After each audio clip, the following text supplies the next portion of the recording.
ነገሩ አውሩ ለዓለም ተነስቷል በዚህ የለም ተነስቷል በዚህ የለም መድኃኔዓለም ሞት የማይችለው የበረታ ኃያል ነው ማይረታ ማህተሙን የፈታ የትንሣኤው ጌታ እሱ ሞትን ድል አድርጎ እንዳደረገ እኛ ደግሞ በንስሐ ሕይወት ሥጋው ደግሞ እየተቀበልን እኛም ልክ እንደዛው ከወደቅንበት እንድንነሳ ከመጥፎ አስተሳሰብም በትንሣኤ እንድንነሳ ጭራሽ እንዲያውም በትንሣኤ ቀን ሞታቸውን የሚጋብዙ ሰዎች አሉ። መጠጥ ቤት በመጨፈር በዝሙት እንዲሁም ደግሞ በመስከር በተለያየ አይነት መጥፎ ቦታዎች ላይ በመዋል ሞትን የሚጋብዙ ሰዎች አሉ። ተስፋዬን እንደ ሌሎቹ መምህር ተስፋዬ አይደለም የምለው ስለማይገባው አይደለም፣ ግን መምህር ተስፋዬ ስለው ያራኩት ስለሚመስለኝ ያውቃል። እሱ ተስፋ እያልኩ ነው የምጠራው።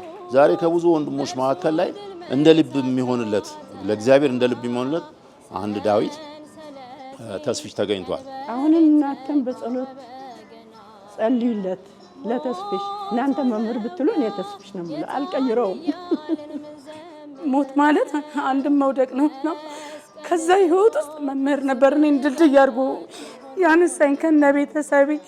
እንግዲህ መልካም ትንሣኤ ስንል ምንም እንኳን ለክርስቲያኖች ቢሆንም ግን ስንረዳ ለሁሉም ነው አይደል? ሰው ለሆነ ሁሉ ነው አይደል መርዳት ያለብን። ስለዚህ እናታችን ሙስሊም ናቸው፣ ግን ከኛ ጋር መሆን ፈልገዋል።